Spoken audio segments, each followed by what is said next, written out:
ವೀಕ್ಷಕ ಬಂಧು ಮಿತ್ರರಿಗೆ ನಮಸ್ಕಾರಗಳು. ಪರ್ವಕಾಲ ಯೂಟ್ಯೂಬ್ ಚಾನಲ್ಗೆ ಸ್ವಾಗತವನ್ನು ಕೋರುತ್ತಾ ಇಂದಿನಿಂದ ನಮ್ಮ ಚಾನಲ್ನಲ್ಲಿ ವಿಶೇಷವಾಗಿ ಕಥೆಗಳ ಸರಣಿಯನ್ನು ಪ್ರಾರಂಭ ಮಾಡ್ತಾ ಇದ್ದೀನಿ. ಈ ಸರಣಿಯಲ್ಲಿ ನೀತಿ ಕಥೆಗಳು, ಪುರಾಣ ಕಥೆಗಳು, ಪಂಚತಂತ್ರ ಕಥೆಗಳು, ರಾಜ ಮಹಾರಾಜರಗಳ ಕಥೆಗಳು ಹಾಗೂ ದೇಶದ ರಾಜಕೀಯ ಕಥೆಗಳು, ಇತಿಹಾಸ, ಚಾಣಕ್ಯನ ನೀತಿ ಪಾಠಗಳು ಹೀಗೆ ಹಲವಾರು ವಿಷಯಗಳನ್ನು ಅಳವಡಿಸಿಕೊಳ್ಳುವಂತಹ ಈ ಒಂದು ಚಾನಲ್ನಲ್ಲಿ ಯಾರೆಲ್ಲ ಇದುವರೆಗೂ ಸಬ್ಸ್ಕ್ರೈಬ್ ಆಗಿಲ್ಲವೋ ದಯಮಾಡಿ ಈ ಕೂಡಲೇ ಸಬ್ಸ್ಕ್ರೈಬ್ ಮಾಡಿ, ಪಕ್ಕದಲ್ಲೇ ಇರುವಂಥ ಬೆಲ್ ಐಕಾನ್ ಬಟನನ್ನು ಪ್ರೆಸ್ ಮಾಡುವ ಮುಖಾಂತರ ನಾನು ಕಳುಹಿಸುವಂಥ ಎಲ್ಲ ಕಥೆಗಳು ಸಹ ನಿಮಗೆ ಮೊದಲನೇ ನೋಟಿಫಿಕೇಷನ್ ಬರುವಂತೆ ಮಾಡಿಕೊಳ್ಳಿ. ಇಂದು ನಾವು ಕೋಗಿಲೆಯ ಕಥೆಯಿಂದ ಪ್ರಾರಂಭ ಮಾಡೋಣ. ಒಂದೂರಲ್ಲಿ ಚಿಕ್ಕಮ್ಮ ಕೋಗಿಲೆ ಮತ್ತು ಮಗಳು ಕೋಗಿಲೆ ಇಬ್ಬರು ಬಹಳ ಸಂತೋಷದಿಂದ ಇದ್ದರು. ಅದು ದ್ರಾಕ್ಷಿ ಹಣ್ಣಿನ ಕಾಲವಾಗಿತ್ತು. ಅಮ್ಮ, ಈಗ ಹೇಗೂ ದ್ರಾಕ್ಷಿ ಹಣ್ಣಿನ ಕಾಲ, ಈಗಲೇ ಮಳೆಗಾಲಕ್ಕೆ ಆಗುವಷ್ಟು ತಂದು ಬಿಡೋಣ ಎಂದಳು. ಹೌದು, ನಿನ್ನ ಮಾತು ಸರಿಯೇ, ಹಾಗೆ ಮಾಡು ಅಂದಳು ಚಿಕ್ಕಮ್ಮ. ಸರಿ ಅಂತ ಮಗಳು ಪ್ರತಿದಿನ ದ್ರಾಕ್ಷಿ ಗೊಂಚಲುಗಳನ್ನು ತರತೊಡಗಿದಳು. ಎಷ್ಟು ಸಾಧ್ಯವೋ ಅಷ್ಟು ತಂದು ಚಿಕ್ಕಮ್ಮನಿಗೆ ಕೊಡುತ್ತಿದ್ದಳು. ಮಗಳು ತಂದ ದ್ರಾಕ್ಷಿ ಹಣ್ಣುಗಳನ್ನು ಬಿಸಿಲಿಗೆ ಚೆನ್ನಾಗಿ ಒಣಗಿಸುತ್ತಿದ್ದಳು ಚಿಕ್ಕಮ್ಮ. ಒಣಗಿದ ಹಣ್ಣುಗಳನ್ನು ಜೋಪಾನವಾಗಿ ಎತ್ತಿಡುತ್ತಿದ್ದಳು. ಹೀಗೆಯೇ ಕೆಲವು ದಿನಗಳು ಸರಿದವು. ಒಂದು ದಿನ ಮಗಳು ಕೇಳಿದಳು, ಅಮ್ಮ, ಸುಮಾರು ದಿನಗಳಿಂದ ದ್ರಾಕ್ಷಿ ಹಣ್ಣುಗಳನ್ನು ತರುತ್ತಿದ್ದಿರಲಿಲ್ಲ. ಮಳೆಗಾಲ ಮುಗಿಯುವವರೆಗೂ ಸಾಕಾಗಬಹುದು, ಅಥವಾ ಇನ್ನೂ ತರಲೇ ಎಂದಳು. ಇಲ್ಲಮ್ಮ, ಇನ್ನೂ ಸ್ವಲ್ಪ ಬೇಕಾಗುತ್ತೆ, ಇಷ್ಟು ಸಾಲುವುದಿಲ್ಲ ಎಂದು ಹೇಳಿದಳು ಚಿಕ್ಕಮ್ಮ. ಮತ್ತೆ ಸ್ವಲ್ಪ ದಿನಗಳವರೆಗೆ ಮಗಳು ಹಣ್ಣುಗಳನ್ನು ತಂದಳು, ಚಿಕ್ಕಮ್ಮನಿಗೆ ಕೊಟ್ಟಳು. ನಂತರ ಮತ್ತೆ ಚಿಕ್ಕಮ್ಮನನ್ನು ಕೇಳಿದಳು, ಹಣ್ಣುಗಳು ಸಾಕಾ ಎಂದು. ಚಿಕ್ಕಮ್ಮನಿಗೆ ಮೊದಲಿನಂತೆಯೇ ಇವು ಸಾಲುವುದಿಲ್ಲ, ಇನ್ನೂ ಬೇಕು ಅಂದಳು. ಮಗಳಿಗೆ ಏನನಿಸಿತೋ ಏನೋ, ನಾನು ತಂದಿದ್ದನ್ನೆಲ್ಲ ಆ ಹಣ್ಣುಗಳು ಎಷ್ಟಿವೆ ಅಂತ ತೋರಿಸ್ತೀಯಾ ಚಿಕ್ಕಮ್ಮ ಎಂದಳು. ಬಾಮ, ಬುಟ್ಟಿಯಲ್ಲಿ ಇಟ್ಟಿದ್ದೀನಿ ನೋಡು ಎಂದಳು ಚಿಕ್ಕಮ್ಮ. ಕೋಣೆಯ ಒಳಗೆ ಕರೆದುಕೊಂಡು ಹೋಗಿ ಚಿಕ್ಕಮ್ಮ ಬುಟ್ಟಿಯಲ್ಲಿದ್ದ ಹಣ್ಣುಗಳನ್ನು ತೋರಿಸಿದಳು. ಬುಟ್ಟಿಯಲ್ಲಿನ ದ್ರಾಕ್ಷಿಯನ್ನು ನೋಡಿದವಳೆ, ಏನಮ್ಮ ಇದೇನಿದು?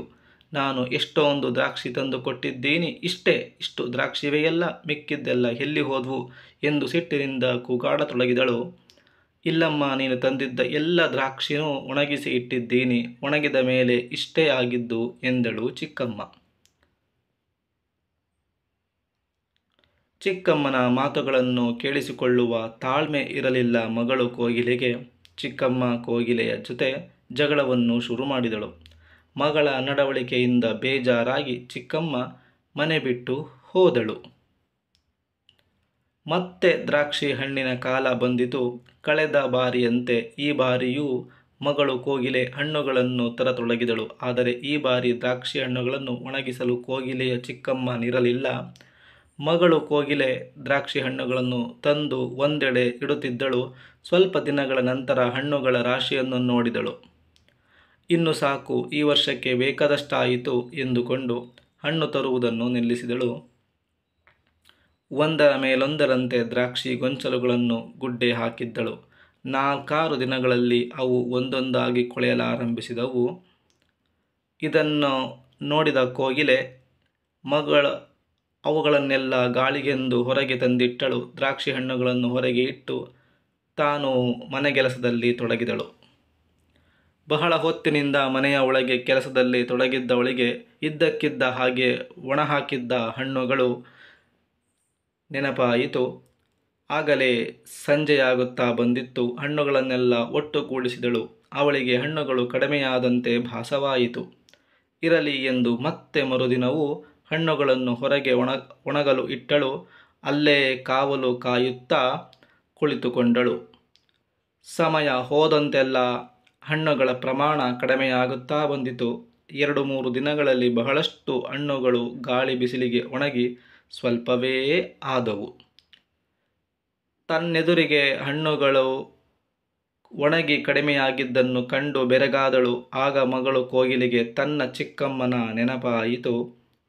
ಚಿಕ್ಕಮ್ಮ ಕೂಡ ಹಣ್ಣುಗಳು ಕೆಡಬಾರದೆಂದು ಒಣಗಿಸಿ ಇಡುತ್ತಿದ್ದಳು. ಅದನ್ನು ನಾನು ತಪ್ಪಾಗಿ ಭಾವಿಸಿದೆನಲ್ಲ. ಅಯ್ಯೋ, ಅನ್ಯಾಯವಾಗಿ ನೀನು ಮನೆ ಬಿಟ್ಟು ಹೋಗುವಂತೆ ಹಾಗೆ ಆಯಿತಲ್ಲ ಎಂದು ದುಃಖಿಸತೊಡಗಿದಳು. ಚಿಕ್ಕಮ್ಮ ಕೋಗಿಲೆ ಅಲ್ಲೇ ಹತ್ತಿರದಲ್ಲೇ ಮನೆ ಮಾಡಿಕೊಂಡಿದ್ದಳು. ಅವಳು ದಿನವೂ ಮಗಳು ಕೋಗಿಲೆಯನ್ನು ನೋಡುತ್ತಿದ್ದಳು. ಈಗ ಮಗಳ ಸಂಕಟವನ್ನು ಚಿಕ್ಕಮ್ಮನಿಗೆ ನೋಡಲಾಗಲಿಲ್ಲ. ತಕ್ಷಣವೇ ಮಗಳ ಹತ್ತಿರ ಬಂದಳು. ಅಳಬೇಡ ಮಗಳೇ ಎಂದು ಸಮಾಧಾನಪಡಿಸಿದಳು. ದ್ರಾಕ್ಷಿ ಹಣ್ಣುಗಳು ಒಣಗಿದ ಮೇಲೆ ಕಡಿಮೆಯಾಗುತ್ತವೆ.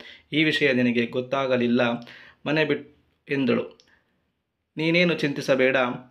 ಇನ್ನು ಮುಂದೆ ನಾನು ನಿನ್ನನ್ನು ಬಿಟ್ಟು ಎಲ್ಲೂ ಹೋಗುವುದಿಲ್ಲ ಎಂದಳು ಚಿಕ್ಕಮ್ಮ. ಅಂದಿನಿಂದ ಚಿಕ್ಕಮ್ಮ ಮತ್ತು ಮಗಳು ಇಬ್ಬರೂ ಸಂತೋಷದಿಂದ ಬಹಳ ಕಾಲದವರೆಗೂ ಸುಖವಾಗಿದ್ದರು. ಈ ಕಥೆಯಿಂದ ನೀವು ತಿಳಿದುಕೊಳ್ಳಬೇಕಾಗಿರುವ ಅಂಶವೆಂದರೆ, ವಾಸ್ತವಾಂಶ ತಿಳಿಯದೆ ಯಾರ ಮೇಲೆಯೂ ಸಹ ಜೋರಾಗಿ ಮಾತನಾಡಬಾರದು ಎನ್ನುವುದನ್ನು ಈ ಕಥೆಯಿಂದ ನಾವು ತಿಳಿದುಕೊಳ್ಳಬೇಕಾಗಿರುತ್ತೆ. ಈ ಕಥೆಯು ನಿಮಗೆ ಇಷ್ಟವಾಗಿದ್ದಲ್ಲಿ ದಯಮಾಡಿ ನಮ್ಮ ಚಾನಲನ್ನು ಸಬ್ಸ್ಕ್ರೈಬ್ ಮಾಡಿ ಮತ್ತು ಪಕ್ಕದಲ್ಲೇ ಇರುವಂತಹ ಬೆಲ್ ಐಕಾನ್ ಬಟನನ್ನು ಪ್ರೆಸ್ ಮಾಡುವ ಮುಖಾಂತರ ಆಲ್ ಎನ್ನುವ ನೋಟಿಫಿಕೇಷನ್ ಸೆಲೆಕ್ಷನ್ ಆನ್ ಮಾಡಿಕೊಳ್ಳಿ. ಮತ್ತು ಈ ಕಥೆ ಇಷ್ಟವಾಗಿದ್ದರೆ ಒಂದು ಲೈಕ್ ಮಾಡಿ ಮತ್ತು ಎಲ್ಲರಿಗೂ ಸಹ ಶೇರ್ ಮಾಡಿ ಅಂತ ಹೇಳ್ತಾ ಈ ಕಥೆಯನ್ನು ಮುಕ್ತಾಯಗೊಳಿಸ್ತಾ ಇದ್ದೀನಿ. ಧನ್ಯವಾದಗಳು.